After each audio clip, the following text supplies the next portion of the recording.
Amira Johnson walks into her new high school, cane tapping against the floor. She just wants to fit in, but instead, laughter fills the cafeteria as Chase Miller and his friends trip her, steal her cane, and post the video online. Humiliated in front of the entire school, Amira hides her pain until her father, Marcus Johnson, sees the bruises. But Marcus isn't just any father. He's a Navy SEAL. What starts as cruel laughter soon spirals into a war these boys never expected. Because every prank, every shove, every video online has consequences they can't escape. Now, the question is, what happens when a blind girl learns to fight back, and her enemies finally realize who her father really is? Before we go any further, comment where in the world you are watching from, and make sure to subscribe, because tomorrow's story is one you don't want to miss. The morning air bit through Amira Johnson's jacket as she approached the entrance to her new high school. Her white cane swept back and forth across the concrete, each tap echoing in the crisp autumn breeze. The sounds of students chattering and lockers clanging filtered through the double doors ahead. Amira took a deep breath, squaring her shoulders. She'd done this before. New school, new building, new challenges. Her fingers tightened around the familiar grip of her cane as she pushed through the heavy door. The hallway assaulted her senses with its cacophony of sounds: squeaking sneakers on linoleum, loud conversations bouncing off metal lockers, and the shuffle of hundreds of feet. Amira focused on the tap of her cane, using it to build a mental map of her surroundings.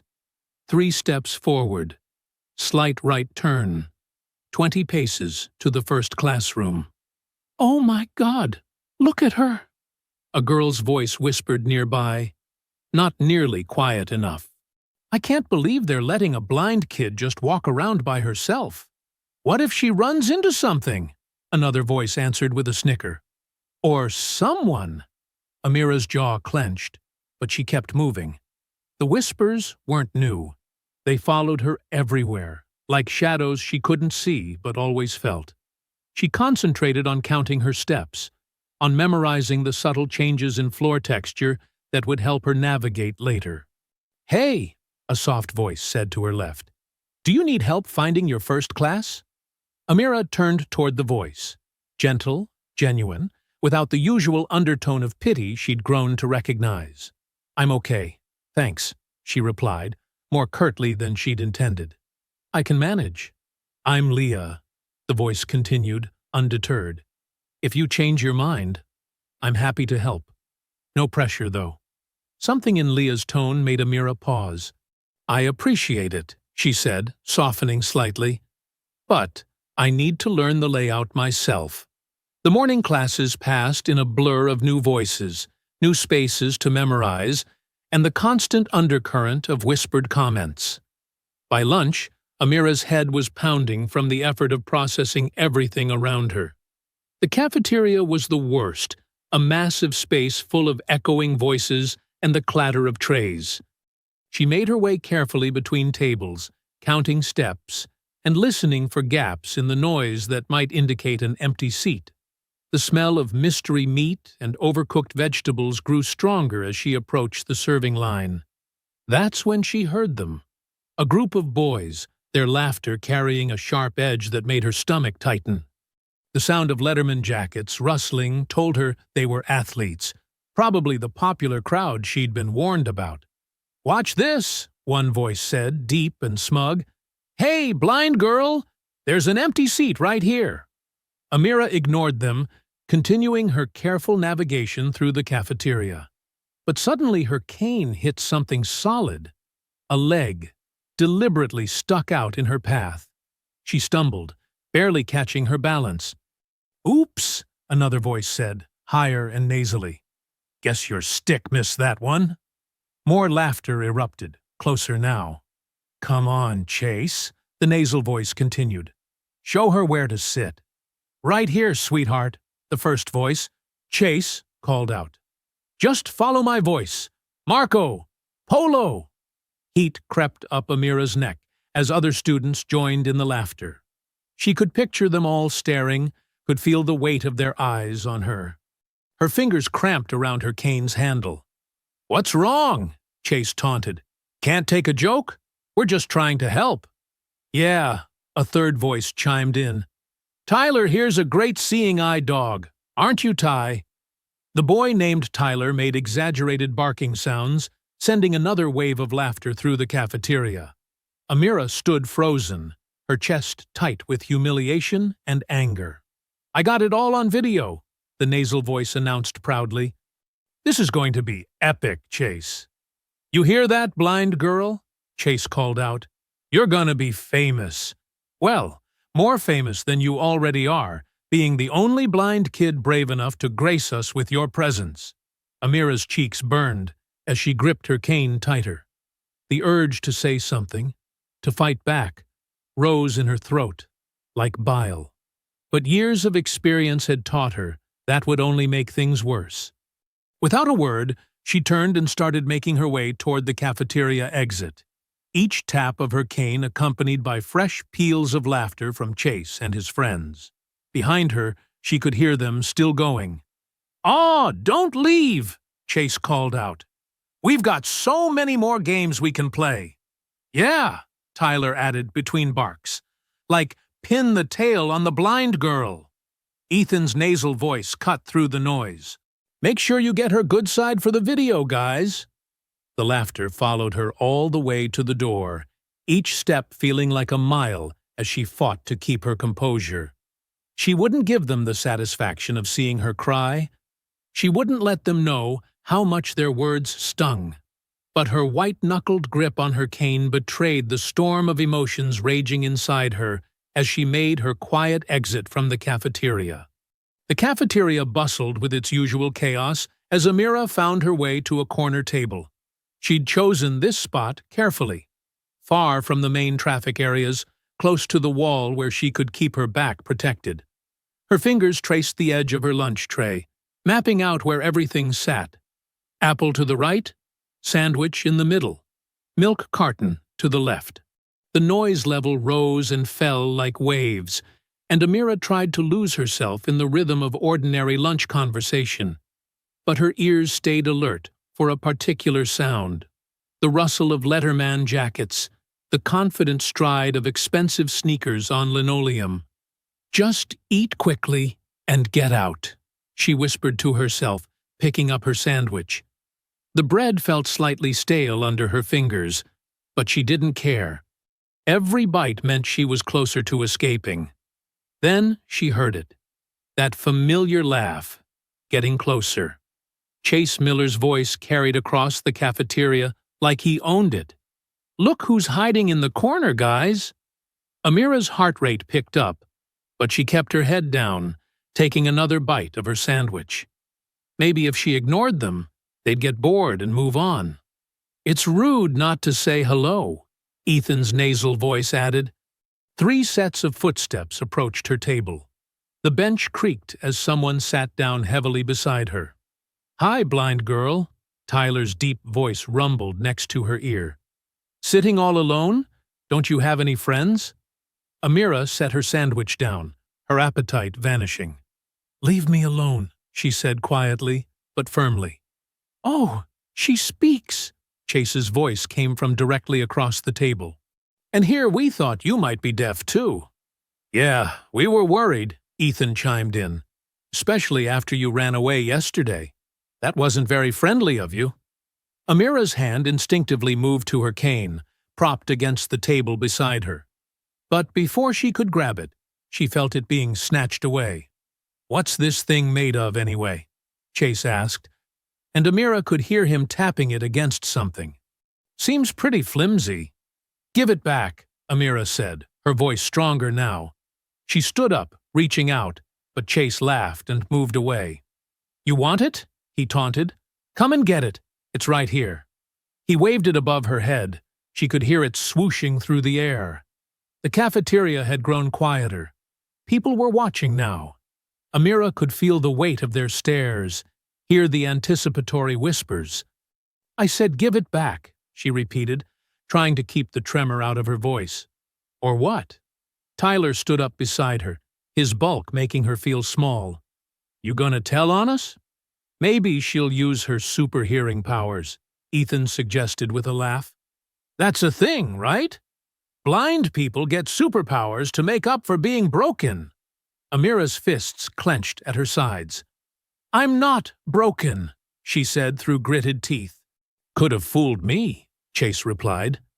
There was a sudden movement, and Amira's lunch tray went flying.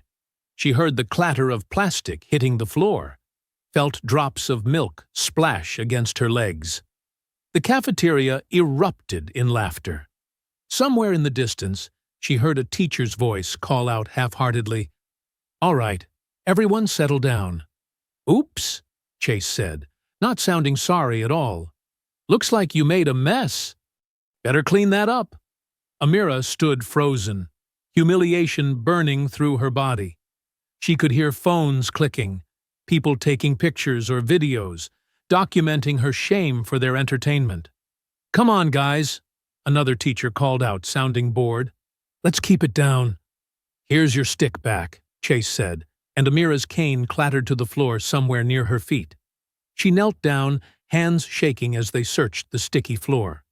Her fingers brushed through spilled milk, squashed fruit, and the remains of her lunch before finally finding the familiar grip of her cane. "Oh, look!" Ethan's voice came from above. "She's cleaning it up just like we asked. Such a good girl." More laughter rippled through the cafeteria. Amira grabbed her cane and stood up quickly, but her shoe slipped in the spilled milk. She stumbled, catching herself on the table's edge. Her arms scraped against something sharp, probably a bolt sticking out from the bench. "Everyone, back to your lunches," a teacher finally intervened, but the damage was done. The cafeteria buzzed with excited chatter, phones still clicking away. Amira clutched her cane to her chest and turned, walking as quickly as she dared toward the exit. She could hear Chase and his friends high-fiving, their victory celebration echoing in her ears. The hallway felt endless as she counted her steps to the nearest bathroom. Inside, she found her way to the last stall, locked the door, and finally let herself break down. Hot tears rolled down her cheeks as her fingers gently probed the tender spot on her arm where she'd hit the bench. A bruise was already forming. She could feel the raised bump under her skin. The bathroom door creaked open, and Amira held her breath, trying to silence her sobs. Footsteps moved past her stall, accompanied by giggling voices discussing what had just happened in the cafeteria. She waited until they left, before letting out a shaky breath. Her fingers traced the bruise again, as fresh tears fell. The physical pain was nothing compared to the weight of humiliation pressing down on her chest, threatening to crush her. In this quiet stall, away from the cruel laughter and indifferent teachers, Amira let herself feel the full depth of her shame and isolation. The evening sun cast long shadows through the Johnson family's dining room windows as Amira sat at the table, pushing food around her plate. The familiar scents of her mother's cooking, seasoned chicken, roasted vegetables, and fresh cornbread, usually brought comfort, but tonight her stomach felt tight with anxiety. "How was school today, sweetheart?" Danielle asked, passing the basket of cornbread. Amira forced a smile, grateful that her parents couldn't see her expression clearly in the dimming light. "Fine. Just busy with assignments." Marcus sat quietly, his fork pausing midway to his mouth. His eyes lingered on the way Amira held her arm close to her body, the slight wince when she reached for her water glass. "The new history teacher? Still giving those long lectures?" he asked casually, his tone light, but his gaze sharp. "Yeah," Amira replied, relieved to have a safe topic. "Mr. Patterson loves hearing himself talk." Danielle chuckled, but Marcus noticed how his daughter's laugh didn't quite reach her eyes. The slight tremor in her hands as she cut her chicken didn't escape his attention either. Not much did, after years of reading subtle signs in hostile territories. "Did you use those hallway navigation tricks we practiced?" Marcus asked, watching her reaction carefully. They helped, Amira said quickly. Too quickly. The school's pretty easy to figure out now. The conversation drifted to safer topics. Danielle's busy day at the hospital, Marcus's plans for his leave time, the upcoming weekend. Amira contributed just enough to avoid suspicion, but Marcus caught every slight flinch, every carefully controlled movement that spoke of hidden pain. After dinner, Amira retreated to her room, citing homework. Danielle headed to the kitchen to clean up, while Marcus settled in his study, opening his laptop. He'd noticed some of Amira's classmates mentioning her school on social media earlier, teenage bragging that might shed light on his daughter's strange behavior. It didn't take long to find what he was looking for. The videos and audio clips were everywhere, shared with laughing emoji and cruel comments. His daughter's voice, strong but trembling. "Give it back." The sound of a lunch tray clattering, followed by uproarious laughter. A boy's mocking tone. "You gonna tell on us?" Marcus's hands clenched into fists as he listened, his military training the only thing keeping his breathing steady. He recognized the main voice.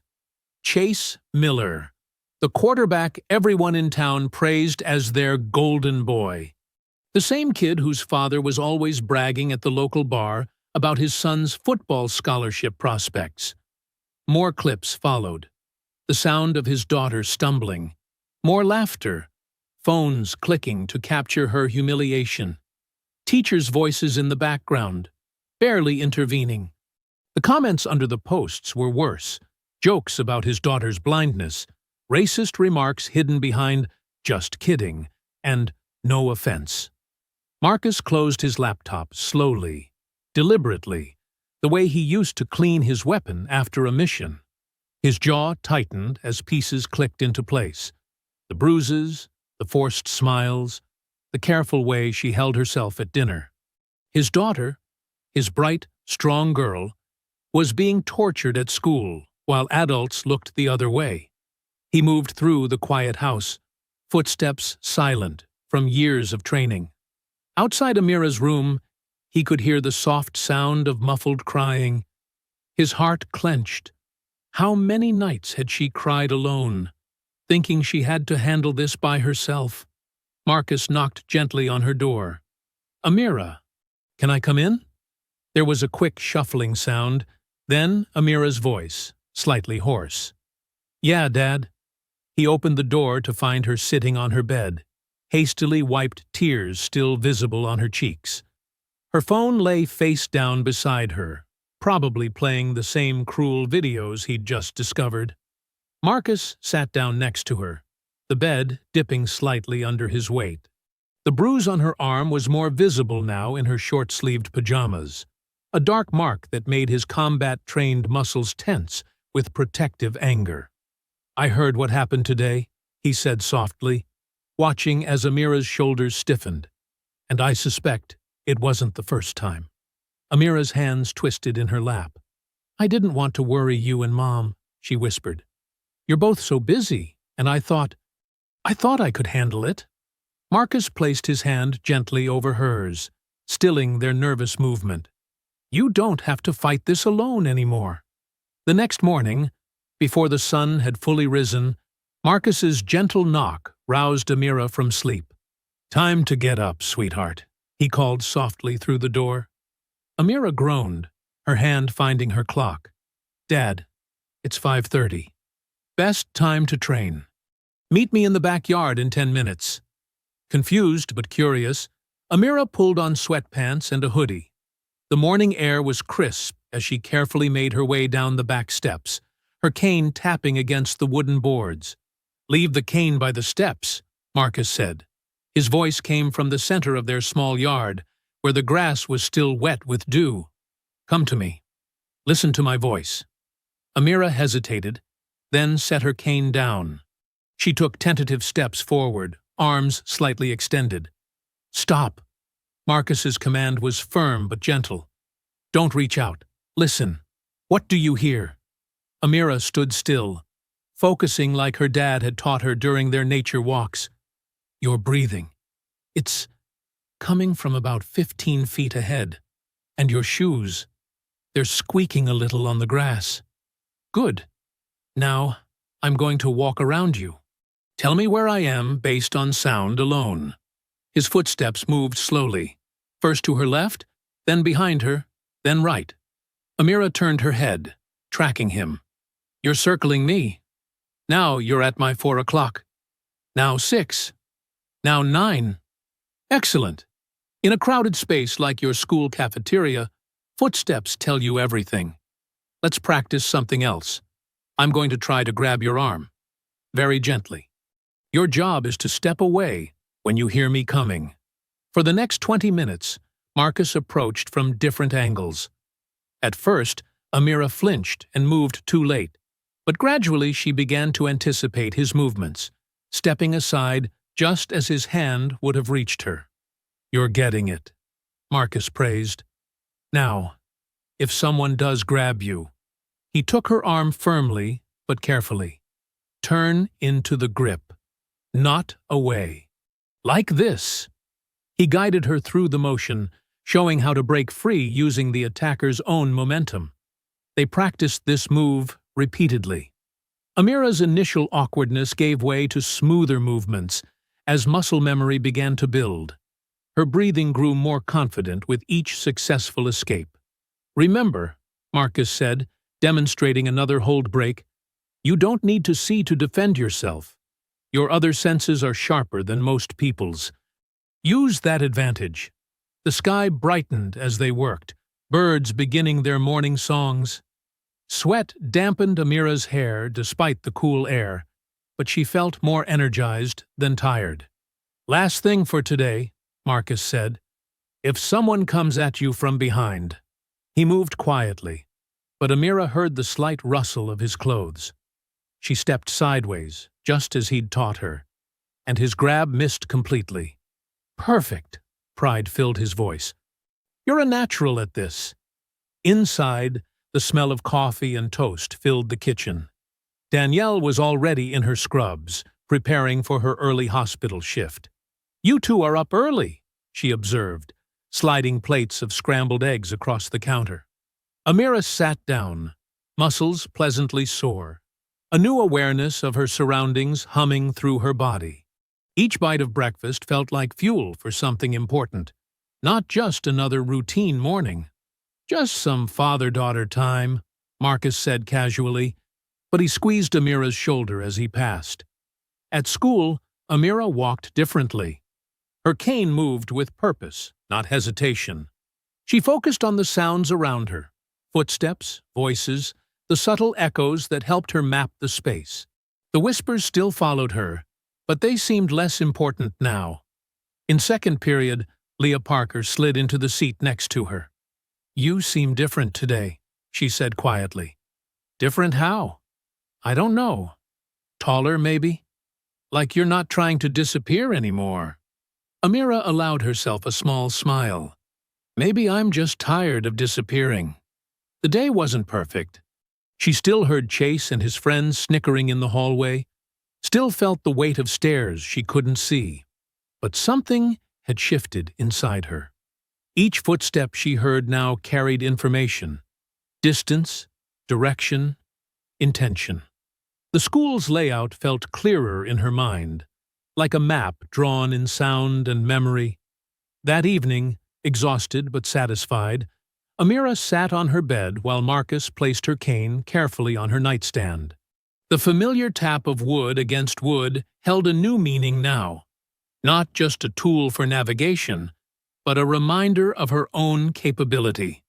We'll train again tomorrow, Marcus said, his voice carrying the same steady assurance she'd heard that morning.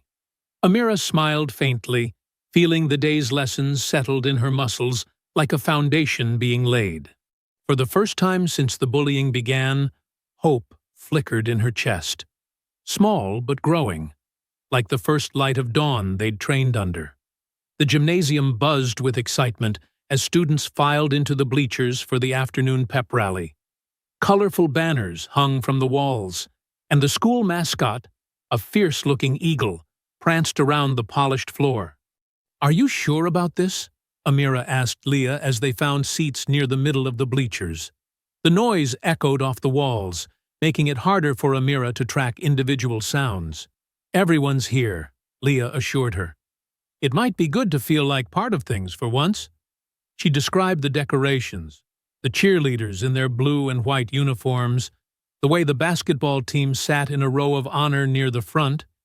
Amira nodded, trying to focus on the familiar training exercises her father had taught her. Count the exits by sound, the heavy gym doors creaking. Map the space through echoes. Voices bouncing off walls told her the room's shape, but the chaos of so many voices made it challenging. Principal Williams's voice boomed through the speakers, welcoming everyone and praising the football team's recent victory.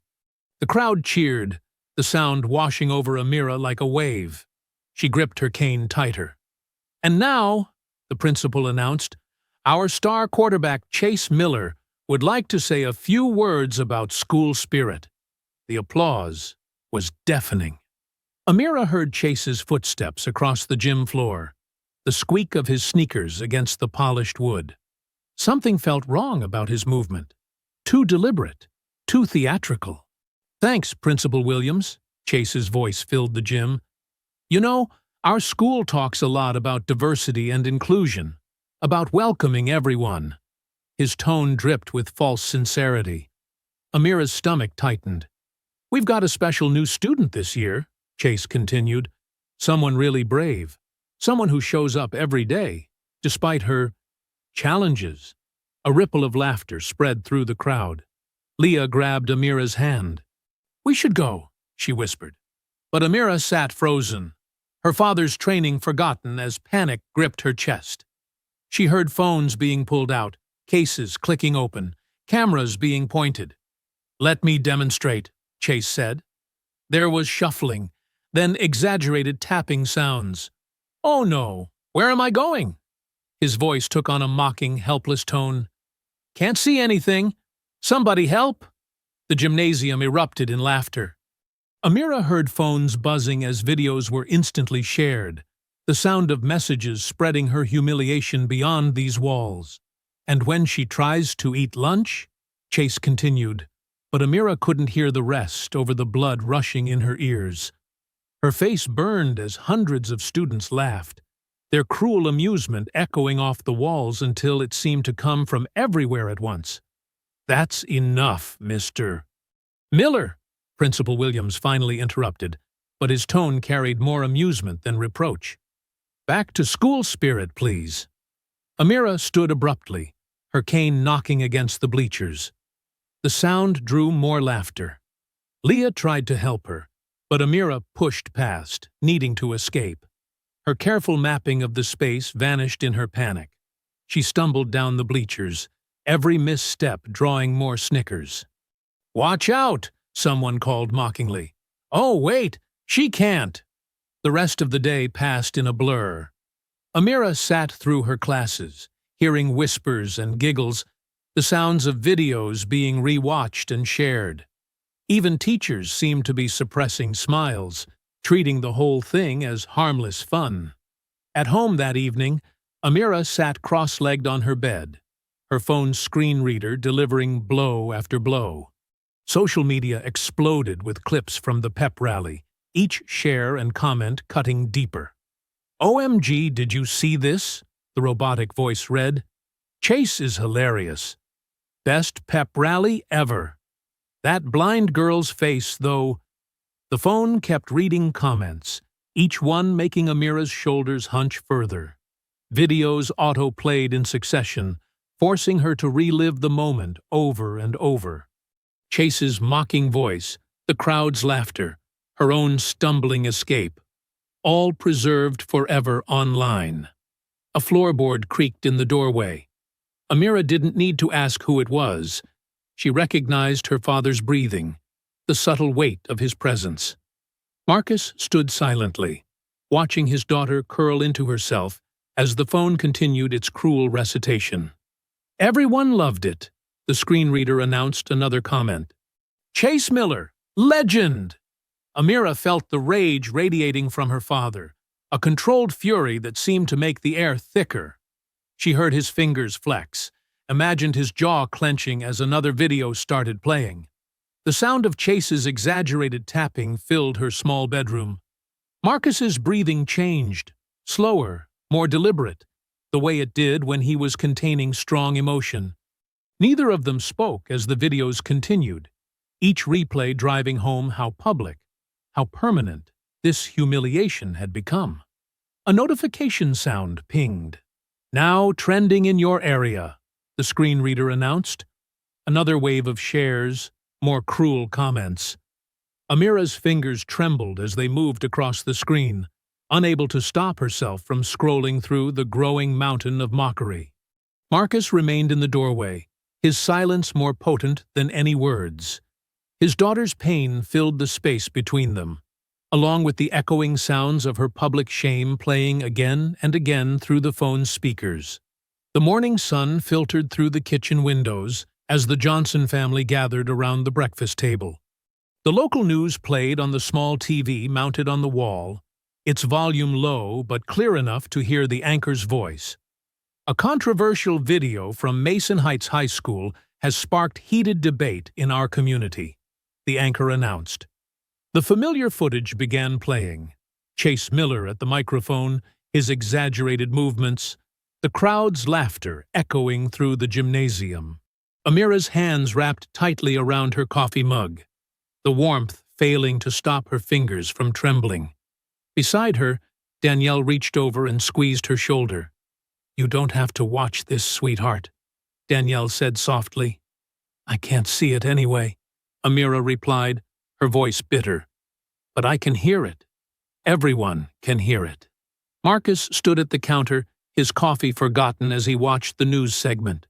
His massive frame seemed to grow tenser with each passing second, like a spring being wound too tight. "Local parent groups are divided over the incident," the anchor continued. The screen switched to interviews outside the school. A woman in expensive workout clothes spoke into the microphone, her smile dismissive. "Kids will be kids," she said, waving her hand. "My son was there, and he said it was just a joke. Everyone's so sensitive these days." "That's Karen Miller," Amira said quietly. "Chase's mom." Marcus's coffee mug clicked sharply against the counter. Danielle shot him a warning look, but his eyes remained fixed on the screen. Another parent appeared, this one more hesitant. "It wasn't right," the man said, glancing nervously around. "But maybe it's better not to make a big deal out of it. You know how these things can get blown out of proportion." The segment ended with Principal Williams assuring viewers that the school was reviewing the situation. His practiced smile never wavered as he spoke about learning opportunities and teenage growth. "Turn it off," Marcus said, his voice controlled but carrying an edge that made both Amira and Danielle look up. Danielle reached for the remote, and the kitchen fell into heavy silence. Later that morning, Marcus pushed a shopping cart through the local grocery store, his movements precise and measured. The whispers followed him down every aisle. "That's the blind girl's father," a woman muttered to her friend by the produce section. "You know, from that video? I heard they're threatening to sue the school." Another voice drifted from the cereal aisle. "Always stirring up trouble." Marcus selected items with careful control, his military training evident in how he maintained his composure. At the meat counter, he overheard two men in golf shirts talking loudly enough to be sure he could hear. "These people move to our town and expect special treatment," one said. "My boy's on the football team with Chase. Says the girl's got an attitude problem." "What do they want?" the other replied. "The kid was just having fun. Now they're trying to ruin his future over a joke." Marcus placed his order for chicken breasts, his voice perfectly level. The butcher, an older man with kind eyes, wrapped the meat with extra care. "My granddaughter's in your Amira's class," he said quietly, handing over the package. "She told me what really happened. It wasn't right, what they did." Marcus nodded, accepting both the meat and the small gesture of support. As he turned away, he caught more whispered comments. "Did you see how big he is? No wonder they're all walking on eggshells. Someone needs to tell them this isn't that kind of neighborhood." At the checkout, the cashier, a young black woman, scanned his items with deliberate slowness. "My little brother showed me that video," she said softly. "Made me sick to my stomach. Some folks around here think they can do whatever they want." Outside the store, Marcus loaded the groceries into his car, every movement controlled and precise. A group of teenagers in red varsity jackets lounged by the entrance, their laughter cutting off as they noticed him. One nudged another, whispering something that made them snicker. Marcus drove home, his knuckles white on the steering wheel. The town's true face had revealed itself, not just in the cruelty of children, but in the casual dismissal by adults who should know better. That evening, after Amira had gone to bed, Marcus sat at the kitchen table with Danielle. The day's grocery receipts lay forgotten between them as he cleaned his service knife, an old habit that helped him think. "You heard them today," he said, his voice low and steady. "All those people defending those boys, making excuses, treating our daughter like she's nothing." Danielle nodded, her nurse's hands wrapped around a cup of tea. "It's not just about the video anymore," she agreed. "It's about who gets to hurt people and get away with it." Marcus tested the knife's edge with his thumb, his movements precise and measured. "They think their money and status put them above consequences. They think their children can humiliate our daughter, and we'll just accept it." "What are you thinking?" Danielle asked, knowing her husband's tone. Marcus set the knife down, meeting his wife's eyes across the table. His voice carried the weight of absolute certainty as he said, "This isn't just bullying. It's entitlement, and it ends now." The alarm buzzed at 4:30 a.m., barely audible in the pre-dawn quiet. Amira felt her father's gentle hand on her shoulder, shaking her awake. "Time to train," Marcus whispered. Amira groaned but sat up, her muscles still aching from yesterday's session. She pulled on her workout clothes, soft sweatpants and a loose t-shirt, while Marcus waited in the hallway. The backyard grass was wet with dew beneath her bare feet. Cool morning air brushed against her face as Marcus guided her to their training spot. Birds were just beginning to wake, their first calls breaking through the silence. "Today we're going to work on something new," Marcus said, his voice carrying that calm authority she knew from years of military service. "Your hearing is already sharp. Now we'll make it tactical." He placed her cane in her hands, but differently than she usually held it. "This isn't just a navigation tool anymore," he explained. "In the right position, it's a defensive weapon." Amira felt his hands adjusting her grip, showing her how to hold the cane at an angle. "But I don't want to hurt anyone," she protested. "This isn't about hurting people," Marcus replied. "It's about being ready when they try to hurt you. Remember what Chase and his friends did with your cane?" Amira's jaw tightened at the memory. "They took it, waved it around like a joke. Next time, they'll think twice." Marcus moved behind her. "Now, I'm going to walk around you. Tell me where I am by the sound of my footsteps." His boots made soft impressions in the grass as he circled her. Amira turned her head slightly, tracking the sound. 10 o'clock, she said. "Good. Now?" He shifted position. 2 o'clock. No, 3. They continued this way for several minutes, Marcus moving faster, his footsteps getting lighter. Amira's accuracy improved with each round. "Perfect," he said. "Now we add movement. When you hear me approach, use the cane to create space. Remember the blocking positions we practiced?" Amira nodded, adjusting her stance. Marcus's footsteps came from behind. She pivoted, bringing the cane up in a smooth arc that caught his approaching arm. "Excellent!" Pride filled his voice. Again, but faster this time. They moved through the drills as the sun began to rise. Amira's movements became more fluid, more confident.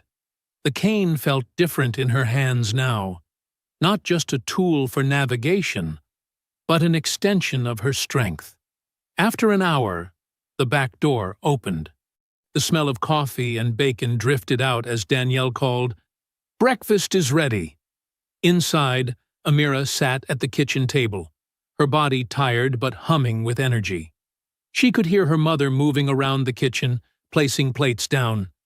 "You're getting really good out there," Danielle said, squeezing Amira's shoulder as she passed. "I was watching from the window." "Dad's a good teacher," Amira replied, reaching for her fork. The bacon was crispy, just how she liked it. "Your mother was pretty good with a scalpel in nursing school," Marcus added. "Maybe we should get her out there too." Danielle laughed. "I'll stick to bandaging up your training bumps and bruises." They ate together, the kitchen warm with morning light and family conversation. For the first time in weeks, Amira felt her shoulders relax. The whispers and stares at school still waited, but they seemed less powerful now. "I have something for you," Marcus said after breakfast. He pressed a small object into her hand. Smooth, cylindrical, about the size of a lipstick tube. "What is it?" Amira ran her fingers over it. "A personal alarm," he explained. "Military grade. If anyone tries to take your cane again, press the button. It's loud enough to wake the dead." Amira slipped it into her pocket, touched by his thoughtfulness. The weight of it was reassuring, like carrying a piece of her father's protection. The rest of the day passed in a blur of classes and quiet hallways. Amira noticed she was walking differently now, head high, cane moving with purpose. A few times she heard Chase and his friends nearby, but their usual taunts seemed subdued. That night, lying in bed, Amira's muscles ached from the morning's training. But it was a good ache, the kind that meant getting stronger. Her fingers found the personal alarm on her nightstand, then moved to her cane propped against the wall. Both felt different now. Not symbols of disability, but tools of empowerment. For the first time since starting at Mason Heights High, she smiled as she drifted off to sleep. The bullies' laughter still echoed in her memory, but it was fainter now, overshadowed by the sound of her father's patient instruction and her mother's proud words. Tomorrow would bring more challenges, more whispers, more sideways glances. But tonight, in the quiet of her room, Amira felt something she'd almost forgotten: hope. The crackling of burning wood mixed with teenage chatter as Amira stood at the edge of the party, her cane tapping nervously against the ground. Heat from the bonfire warmed her face, and she could smell burning marshmallows and hear the pop of opening sodas. "I'm glad you came," Leah said beside her, describing the scene. "There's probably 40 people here, all spread out around this huge fire pit." Amira nodded, still unsure about accepting the invitation. After weeks of training with her father, she felt stronger, but public spaces still made her uneasy. The sound of Chase's familiar laugh cutting through the crowd didn't help. "Want some hot chocolate?" Leah asked. "I can grab us both some from the drinks table." "Sure," Amira said, grateful for Leah's friendship. "I'll wait here." As Leah's footsteps faded, Amira focused on mapping the space around her. The fire pit was about 15 feet ahead, its heat helping her gauge distance. Groups of students clustered in circles, their conversations creating a map of sound she could navigate. Then the atmosphere shifted. The chatter nearest her died down, replaced by whispers and snickers she knew too well. Heavy footsteps approached, 3 sets, moving with purpose. "Well, look who decided to grace us with her presence." Chase's voice dripped with mock courtesy. She could smell his cologne, too strong and too close.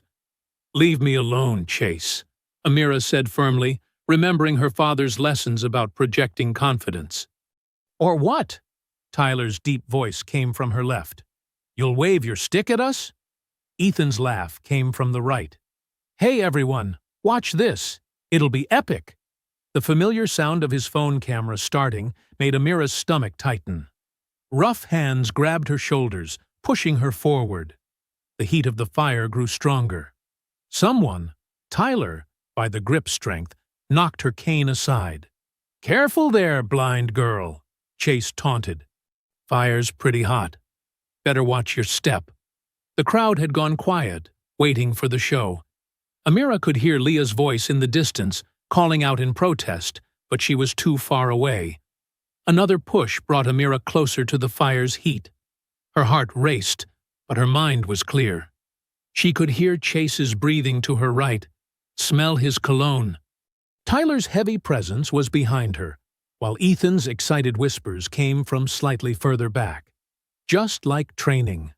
Track their positions. Use their movement against them. Chase's hand reached for her arm. She heard the rustle of his jacket. Felt the air shift. Perfect.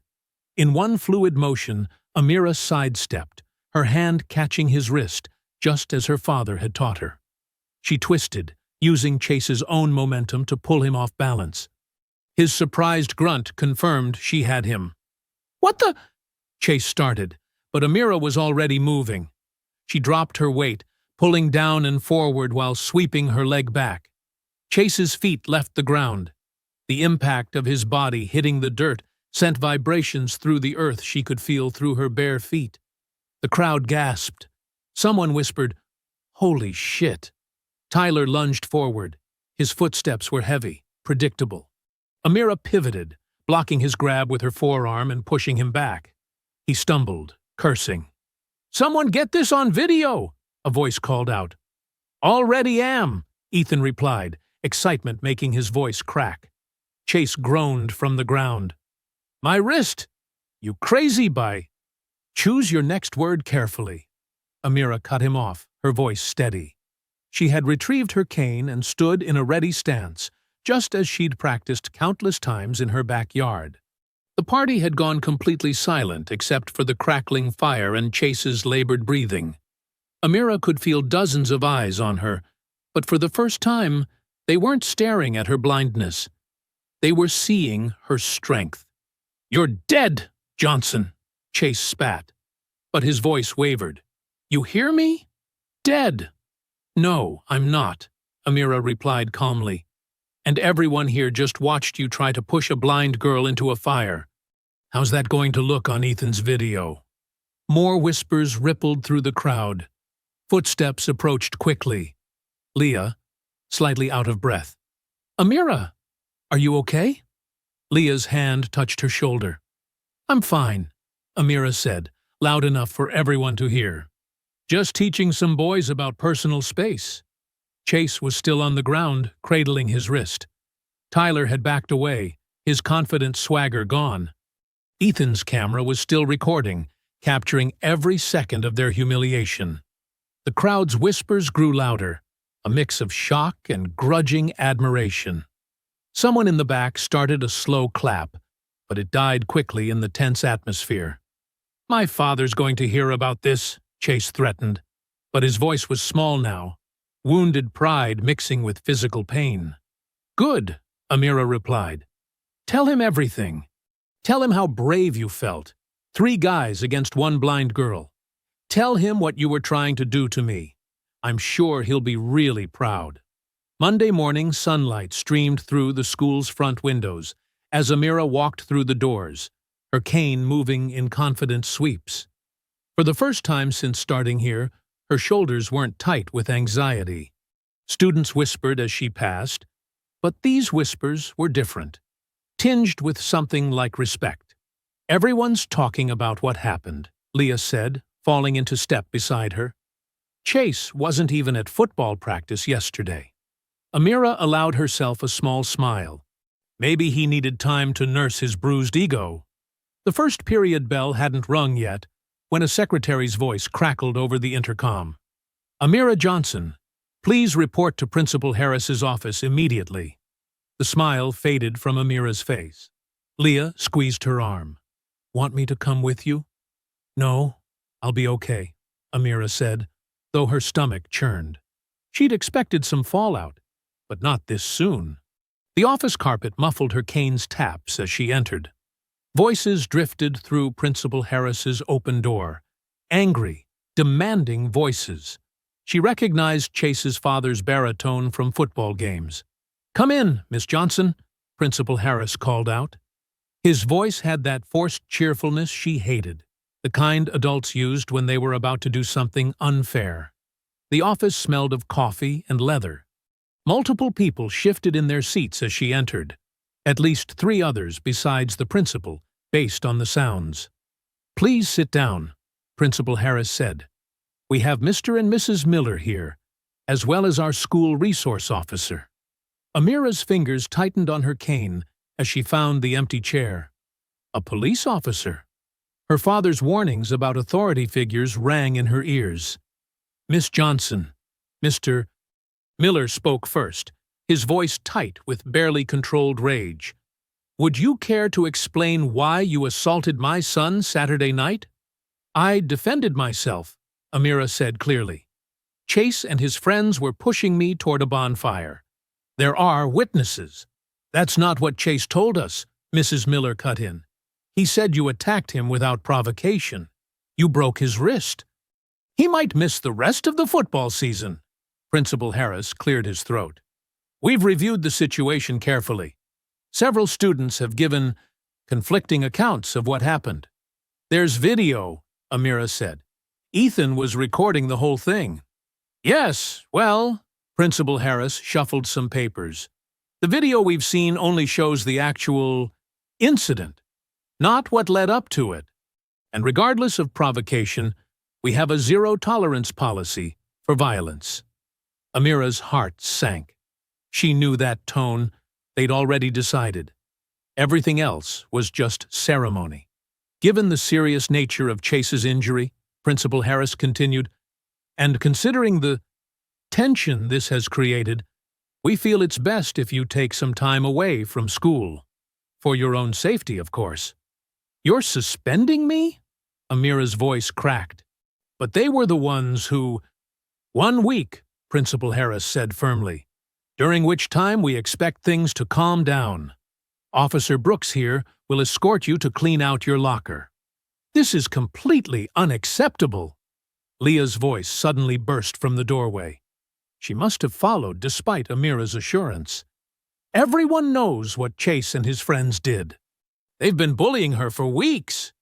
"Young lady," Principal Harris's chair creaked as he stood, "this meeting is private. Please return to class." "No!" Leah's voice shook with anger. "This isn't right. They tried to push her into a fire. They filmed it for fun, and you're punishing her." "That's enough," Officer Brooks spoke for the first time, his boots heavy on the carpet as he stood. "Miss Parker, return to class now, or you'll be joining your friend in suspension." Amira heard Leah's frustrated exhale, then retreating footsteps. The silence that followed felt suffocating. "Your parents will be notified," Principal Harris said, his voice returning to that false pleasantness. "You can return next Monday. We trust there will be no further incidents?" The threat in his voice was clear. Amira stood slowly, her whole body trembling with anger and humiliation. "No, sir. No further incidents." The walk to her locker felt endless. Officer Brooks's presence behind her made her skin crawl. Students whispered as they passed, and this time the whispers held no respect, only pity. When she got home, her mother was waiting, having left work early after the principal's call. They sat in silence until Marcus's car pulled into the driveway. Amira heard his measured footsteps, the controlled way he opened and closed the front door. She could feel the fury radiating from him as he entered the kitchen. "Tell me everything," he said quietly. "Every detail." Amira recounted it all. The Millers' accusations, the principal's dismissal of the video evidence, the threat beneath his words. Her voice grew stronger as she spoke, anger replacing humiliation. The scratch of Marcus's knife and fork against his plate was the only sound as they ate dinner. When he finally set them down, the soft clink seemed to echo through the kitchen. "If they want to play this game," he said, his voice low and dangerous, "then we'll play it my way." Marcus Johnson woke before dawn, his military habits kicking in automatically. He sat at the kitchen table, his laptop open, a fresh cup of black coffee steaming beside him. The house was quiet, except for the soft hum of the heating system. He opened a new document and began typing with methodical precision. Years of mission planning had taught him the value of organization. Each incident needed documentation. Dates, times, witnesses, evidence. He'd treat this like any other operation. His first target was the cafeteria incident. Marcus pulled up the viral video, his jaw clenching as he watched Chase and his friends terrorize his daughter. He noted every student visible in the background, every teacher who looked away. The timestamp showed 12:17 p.m. He marked down names. The morning stretched on as Marcus made calls. His voice remained calm and professional, the same tone he'd used in countless briefings. "Hello, this is Marcus Johnson, Amira's father. I understand your child was present during some recent incidents at the school." Some parents hung up. Others listened. A few talked. "Yes, I saw what happened at the pep rally." Mrs. Rodriguez, whose daughter was on the cheerleading squad, admitted quietly. "It was horrible." Chase grabbed the mic right in front of Coach Stevens, who just stood there laughing. Marcus recorded the conversation discreetly, thanking her for her honesty. 3 more calls yielded similar results. Parents who'd stayed silent out of fear or indifference were starting to speak up. By noon, he drove to the local coffee shop where many high school students gathered. He sat in a corner booth, appearing absorbed in his laptop while his trained ears picked up conversations. "Did you see what they did to that blind girl?" a teenage girl whispered to her friend. "My brother was at the bonfire. He said they were literally pushing her toward the fire before she fought back." Marcus's phone recorded it all. 20 years of covert operations had taught him how to blend in, how to become invisible while gathering intelligence. After lunch, he visited the school under the pretense of collecting Amira's missed assignments. His eyes scanned security camera locations, noting their angles. A quick conversation with a sympathetic secretary revealed the cameras had been working during every incident. "Those poor kids think their phones are the only cameras around," the secretary murmured, shaking her head. Back home, Marcus compiled the evidence methodically. The cafeteria video showed 5 different angles from students' phones. The pep rally had been officially recorded by the school's media club. He synced the timestamps, created backups. Leah Parker stopped by after school, carrying Amira's homework. Marcus invited her in, noting how the girl's hands shook with barely contained anger as she described what she'd witnessed. "I have videos, too," she said, pulling out her phone. "I started recording everything after the first cafeteria incident. I knew nobody would believe us without proof." Marcus nodded approvingly.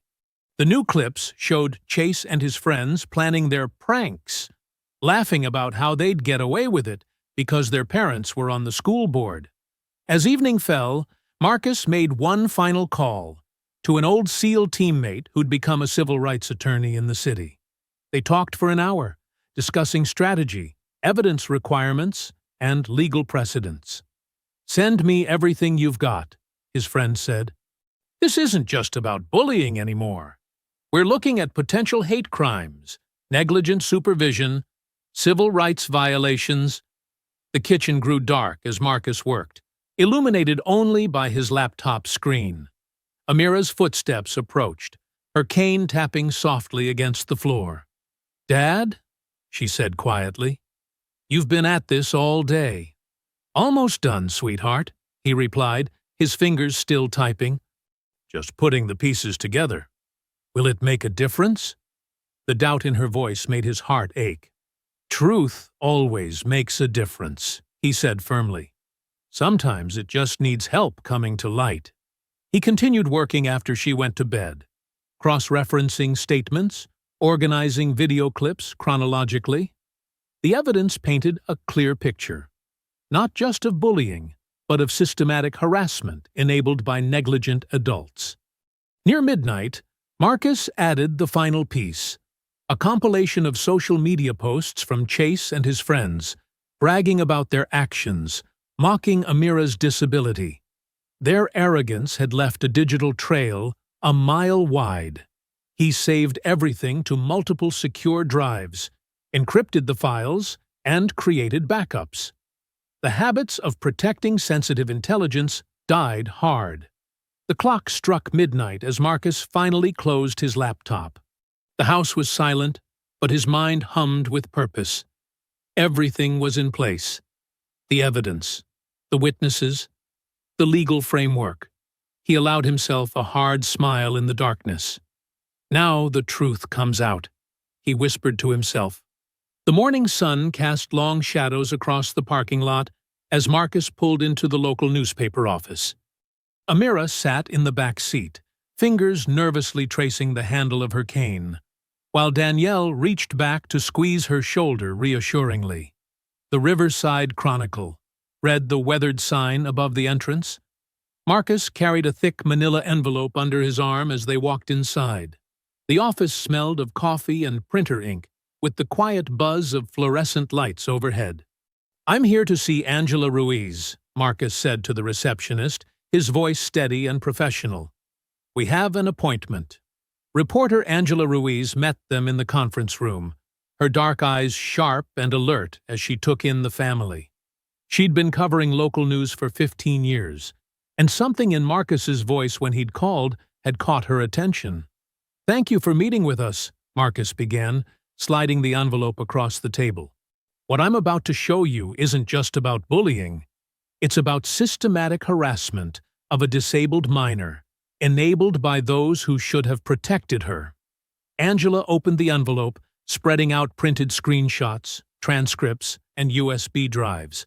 Her expression grew more serious as Marcus walked her through the evidence, his military precision making the presentation clear and compelling. "Here's the cafeteria incident," he said, playing one video. The sound of cruel laughter filled the room. Amira's hands tightened on her cane, and Danielle wrapped an arm around her shoulders. "And this is from the pep rally," Marcus continued, his voice controlled but tight with anger. "Notice how the teachers are visible in the background, doing nothing."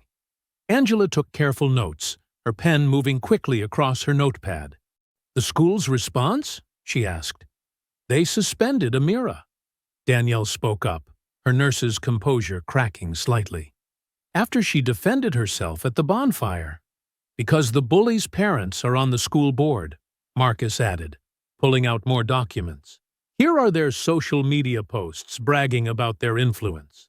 Angela leaned forward, studying a transcript. "You have witness statements?" "7 parents willing to go on record," Marcus confirmed, "plus 18 student witnesses, and a civil rights attorney ready to file suit." The morning light grew stronger outside as they continued. Angela asked pointed questions, her journalistic instinct recognizing the magnitude of the story. This wasn't just about one incident, it was about power, privilege, and the failure of institutions. "The story runs tomorrow," Angela finally said, gathering the evidence carefully. "Front page. We'll need to interview Amira, if she's willing." She looked directly at the teenager. "Your voice matters in this." Amira nodded slowly. "I want to speak," she said quietly, but firmly. "I'm tired of being silent." They spent another hour with Angela, Amira describing her experiences while Marcus and Danielle provided supporting details. The reporter's fingers flew across her keyboard, capturing every word. By late afternoon, word was already spreading through town. Marcus noticed the whispers as they stopped for groceries. Phones buzzed with text messages as parents and students who'd seen the family at the newspaper office spread the news. "Did you hear about the Navy SEAL dad? They're going after the school board. I heard they have videos." The grocery store clerk, whose daughter attended the high school, gave them a quiet nod of support. "It's about time someone stood up to those families," she murmured as she bagged their items. At home, the evening settled around them like a held breath.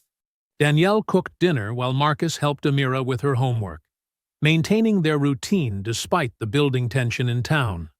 The tick of the kitchen clock seemed louder than usual.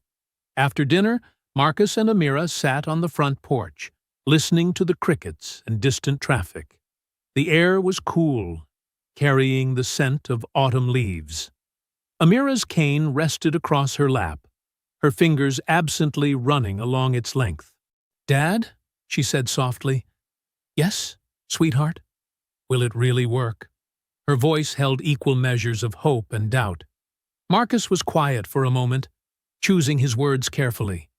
He thought about missions overseas, about long operations where justice seemed distant, but eventually arrived. He thought about the evidence carefully gathered, the witnesses ready to speak, the truth finally emerging into light. "Justice doesn't always come easy," he said finally, his deep voice carrying the weight of experience. "But it always comes." They sat together in the gathering dusk, father and daughter, while across town, phones continued to buzz with messages about tomorrow's newspaper and the story that would change everything. The morning sun had barely risen when the local news anchor's voice filled the Johnsons' living room.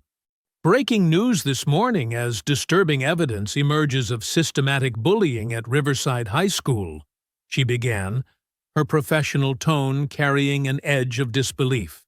Marcus sat on the couch, remote in hand, while Danielle prepared breakfast in the kitchen.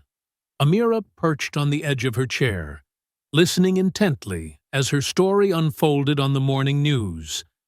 Exclusive footage obtained by the Riverside Chronicle shows multiple incidents targeting a blind student, the anchor continued.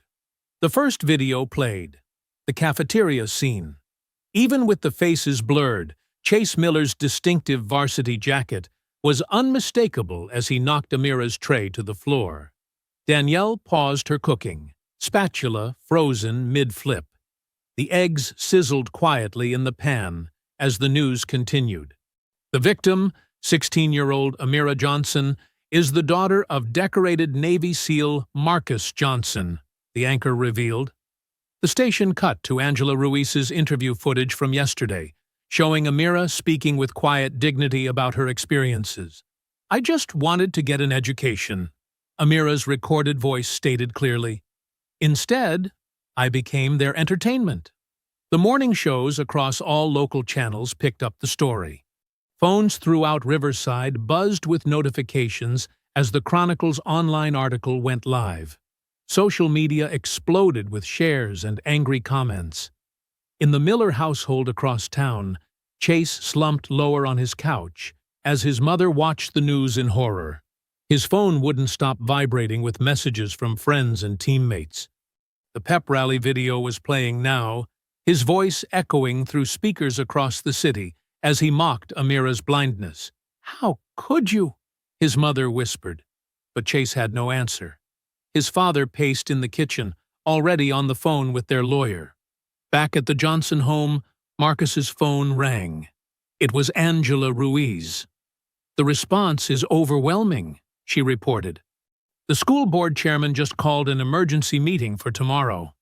More footage played on the TV, students speaking anonymously about witnessing the bullying, parents confirming they'd complained to the administration with no result.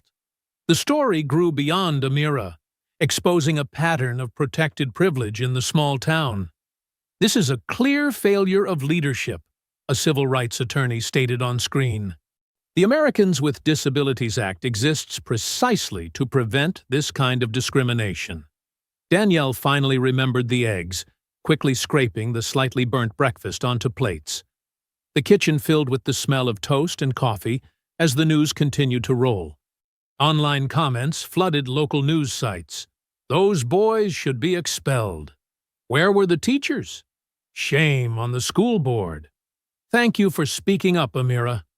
At the homes of Tyler and Ethan, Chase's accomplices, similar scenes played out. Parents who had defended their sons' pranks, now watched in shock as the full scope of their cruelty was exposed. The carefully edited videos Marcus had gathered left no room for excuses. The school principal's office phone rang nonstop. Parents demanded action. School board members scrambled to distance themselves from the scandal. And local politicians issued hasty statements about taking this very seriously. Chase tried calling his friends, but no one answered. His social media accounts filled with angry messages. The football team group chat exploded with teammates arguing about whether to defend him or cut ties. His college scholarship hopes seemed to evaporate with each passing hour. In the Johnsons' kitchen, Amira sat at the breakfast table, her hands wrapped around a warm mug of tea. The morning news anchor's voice shifted to a softer tone. But perhaps the most inspiring part of this story is Amira Johnson herself, the anchor said. Despite facing daily harassment, this remarkable young woman maintained her dignity and courage. With the support of her father, a decorated Navy SEAL, she learned to defend herself and speak up against injustice. They played a clip of Amira from yesterday's interview, her head held high as she spoke. "I want other disabled students to know they don't have to accept cruelty. We deserve respect. We deserve to feel safe at school." Danielle watched as a trembling smile spread across her daughter's face. The first real smile in weeks. Marcus reached across the table and squeezed Amira's hand. "Local disability rights advocates are calling Amira Johnson an inspiration," the anchor continued. "Her story has sparked important conversations about accountability in our schools." Amira's hand tightened around her mug as she heard her name spoken with admiration on television for the first time. The warmth of the tea matched the warmth spreading through her chest. Not pride, exactly, but relief. Relief that finally someone was listening. Relief that finally the truth was being told. The school board meeting room buzzed with tension. Every seat was filled, with people standing along the walls and spilling into the hallway. Under the harsh fluorescent lights, the 7 board members sat behind their elevated desk, faces grave. Amira sat in the front row between her parents, her white cane across her lap. Behind them, scattered whispers filled the room as Chase Miller and his friends huddled with their families on the opposite side. Their expensive lawyers shuffled papers nervously. Board Chairman Richard Peterson cleared his throat. "This emergency session will come to order." His gavel crack echoed through the suddenly silent room. "We're here to address serious allegations of systematic bullying at Riverside High School." Marcus Johnson stood first when called, his Navy SEAL posture commanding immediate attention. He moved to the podium with measured steps, placing a thick folder before him. The room grew impossibly quieter. "My daughter Amira transferred to Riverside High School 2 months ago," Marcus began, his voice steady and controlled. "Since then, she has been systematically targeted, mocked, and physically harassed by Chase Miller and his friends." Chase's father shifted in his seat, whispering urgently to his lawyer. But Marcus continued, methodically presenting his evidence. Security camera footage from the cafeteria played on the wall screen, showing Chase stealing Amira's cane. Next came cell phone videos from multiple angles of the pep rally incident. "Mr. Miller claims his son was just joking around," Marcus said, his calm tone carrying an edge of steel. "I ask you, is this what passes for humor in Riverside?" He played the audio of Chase mocking Amira's blindness, the cruel laughter echoing through the room. Chase's mother stood up, her voice shrill. "This is being blown out of proportion. They're teenagers!" Marcus turned slightly toward her, his expression unchanging. "Ma'am, I've served in war zones. I know the difference between teenage pranks and targeted cruelty. Your son recorded and shared videos of himself humiliating a blind girl. He took away her mobility aid. He pushed her toward a fire pit." Murmurs rippled through the crowd. Chase sank lower in his seat as Marcus played more footage. Hallway incidents, online posts, witness testimonies. The evidence mounted methodically, like a military operation cutting off all escape routes. The school's response was to suspend my daughter for defending herself, Marcus concluded. That ends tonight. As he returned to his seat, Chase's lawyer scrambled to the podium, citing precedents about teenage behavior and school discipline. But his practiced arguments felt hollow against Marcus's precision. Then came Amira's turn. She rose slowly, her father guiding her to the podium. The room held its breath as she gripped the edges of the wooden stand. "I'm 16 years old," she began, her voice soft but clear. "I was born blind, but I've never felt more disabled than I have at this school." She described the daily torments, the whispers, the stolen cane, the constant fear of being filmed and mocked. "The worst part wasn't the bullying," Amira continued, her voice growing stronger. "It was how everyone watched and did nothing. Teachers walked away. Students laughed. When I finally stood up for myself, I was punished." In the audience, several teachers looked down at their hands. A few students wiped tears. "I'm not here for revenge," Amira said. "I'm here because the next disabled student who comes to this school deserves better. We all deserve better." As she returned to her seat, the crowd's silence felt different, heavy with shame and recognition. Witnesses came forward next. Leah Parker described watching the cafeteria incidents. Other students admitted their role in sharing the videos, their voices shaking with regret. A former teacher revealed she'd reported Chase's behavior multiple times, but was told to let boys be boys. Chase's father tried to interrupt, but Chairman Peterson silenced him with a sharp gavel crack. The evidence was overwhelming, the pattern undeniable. The board members conferred quietly while the room waited. Chairman Peterson's voice cut through the tension. "All those in favor of immediate expulsion for Chase Miller, Tyler Roberts, and Ethan Cooper, raise your hand." 7 hands rose without hesitation. "By unanimous vote," Peterson announced, "the 3 students are hereby expelled from Riverside High School, effective immediately. Their transcripts will reflect the reason for expulsion." Gasps rippled through the room. Chase's mother burst into tears, while his father's face turned red with rage. Tyler and Ethan's families sat frozen in shock as the reality sank in. Their sons' futures, once so certain, now carried a permanent mark.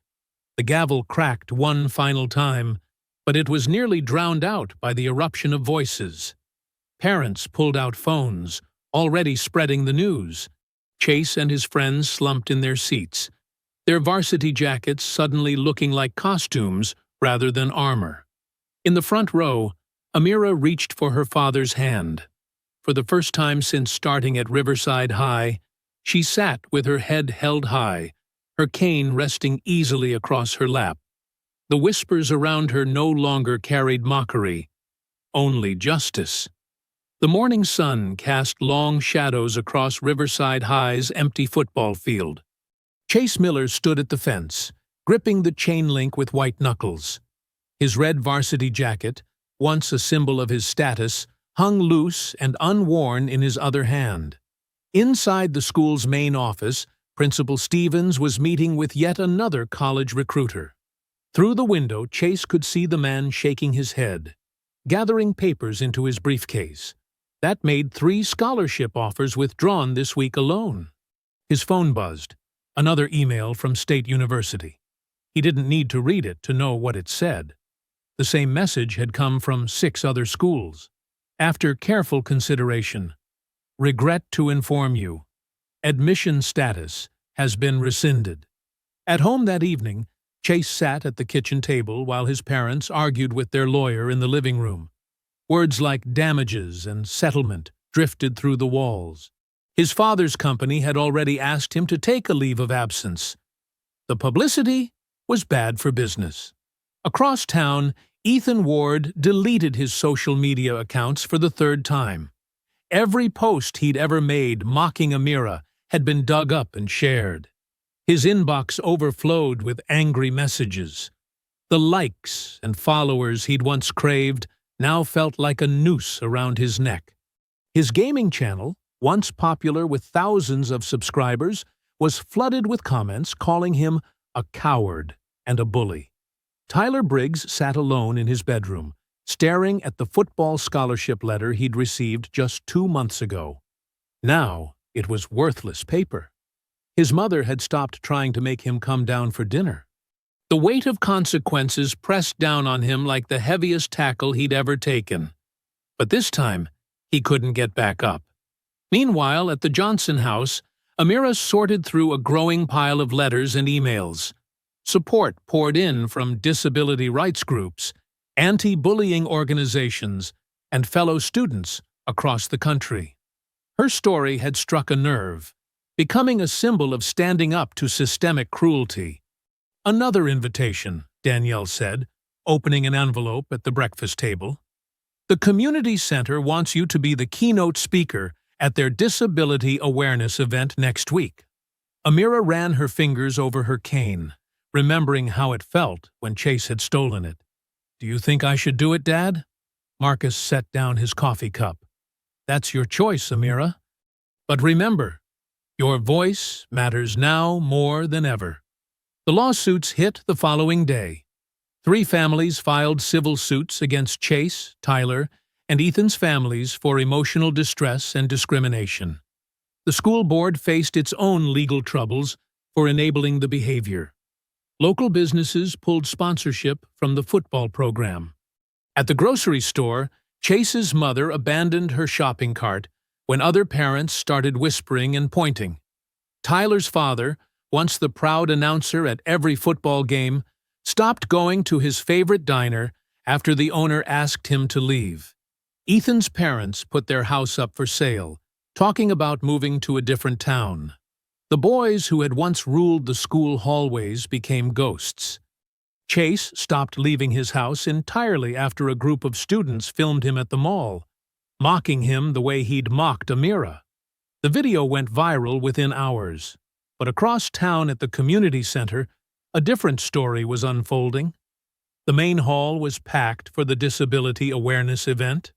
Local news cameras lined the back wall. Amira sat backstage, running her fingers over her note cards one last time, though she'd memorized every word. "Ready?" Marcus asked, his hand gentle on her shoulder. Amira nodded, gripping her cane with newfound confidence. The same cane that Chase had once stolen was now a symbol of her strength. The audience fell silent as she took the stage. Under the bright lights, Amira found her place behind the podium. Her cane tapped softly against the wood as she adjusted her position. "My name is Amira Johnson," she began, her voice clear and strong. "2 months ago, I was the girl being mocked in viral videos. Today, I'm here to talk about dignity, justice, and the power of standing up for yourself." In the front row, Marcus watched his daughter with pride swelling in his chest. Gone was the girl who had cried in bathroom stalls. In her place stood a young woman whose voice commanded respect. "Bullies thrive on silence," Amira continued. "They count on victims staying quiet, on bystanders looking away, on authority figures making excuses. But silence is a choice. And sometimes, the bravest thing we can do is break it." The audience leaned forward, captivated. Among them sat Leah, who now led an anti-bullying group at school. Several teachers who had once looked away were there too, their expressions thoughtful and ashamed. "My father taught me that strength isn't about physical power," Amira said, her voice carrying to every corner of the room. "It's about standing your ground, speaking your truth, and refusing to let anyone dim your light." Marcus sat straighter in his chair, his military bearing softened by fatherly pride. The audience hung on every word as Amira described her journey from victim to advocate. Her story was no longer just about bullying. It had become a testament to resilience, justice, and the power of fighting back with dignity. The morning sun warmed their faces as Marcus and Amira Johnson walked side by side down Maple Street. Their footsteps fell into an easy rhythm, Marcus's measured stride matching Amira's confident pace. Her white cane tapped steadily against the sidewalk, each sound a reminder of how far they'd come. "Remember when I used to hate this sound?" Amira asked, sweeping her cane in a practiced arc. "I thought it announced my weakness to everyone." Marcus smiled, noting how straight his daughter's shoulders were now. "And what does it tell people these days?" "That I'm coming through," Amira said with a small grin. "And they better clear the way." They passed the park where they'd spent countless mornings training. The grass still held impressions from their footwork. The bench where Marcus had first taught her to listen for approaching steps. The open space where she'd learned to turn vulnerability into strength. "I used to think being a SEAL meant my most important battles would be overseas," Marcus continued, his voice low and thoughtful. "Protecting our country, fighting the big fights. But sometimes the most crucial battles happen right here at home." A group of joggers approached from the opposite direction. Without prompting, they moved aside respectfully, giving Amira plenty of space. No whispers, no stares, just the courtesy she'd always deserved. "You taught me how to fight," Amira said, navigating around a fire hydrant she'd long since memorized. "But more importantly, you taught me when to fight." Marcus nodded, remembering the controlled fury he'd felt watching those viral videos of his daughter being tormented. How he'd channeled that rage into strategic action instead of blind revenge. "There's power in precision," he said, "in choosing your moments." They turned onto Oak Avenue, where the Saturday morning buzz of lawn mowers and children playing filled the air. Amira lifted her face to the sun, feeling its warmth. Her cane swept confidently from side to side, no longer a symbol of shame, but an extension of her independence. "The other day," she said, "someone at school asked if I wished things had gone differently. If I wished Chase and his friends had never bullied me." Marcus raised an eyebrow. "And what did you tell them?" "I said that while I wouldn't choose to be bullied, I'm proud of who I've become because of what happened. Every tap of this cane reminds me that I'm stronger than anyone thought I could be." She paused, turning her face toward her father. "Especially me." They walked in comfortable silence for a moment, passing the spot where Chase Miller had once sat in his car, watching their house. Now his family's home stood empty, a "for sale" sign swaying in the breeze. Justice had come in its own time, in its own way. Marcus thought about his upcoming deployment. In the past, leaving Amira had torn at his heart, knowing she faced a world that often couldn't see past her disability. But now, watching her walk with such confidence, hearing the strength in her voice when she spoke at events, he knew things had changed. The morning light caught the silver tip of Amira's cane as they approached the crosswalk at Cedar Street. Traffic hummed nearby, cars slowing respectfully as they noticed the father and daughter waiting to cross. Amira's hand found Marcus's arm, not out of necessity, but connection. Her head tilted slightly, listening to the pattern of vehicles with practiced attention. The same skills that had once helped her detect approaching bullies now guided her safely through each day. "I can hear it, Dad," she said confidently, squeezing his arm. "I know when to step." I hope you enjoyed that story. Please like the video and subscribe so that you do not miss out on the next one. In the meantime, I have handpicked 2 stories for you that I think you will enjoy. Have a great day.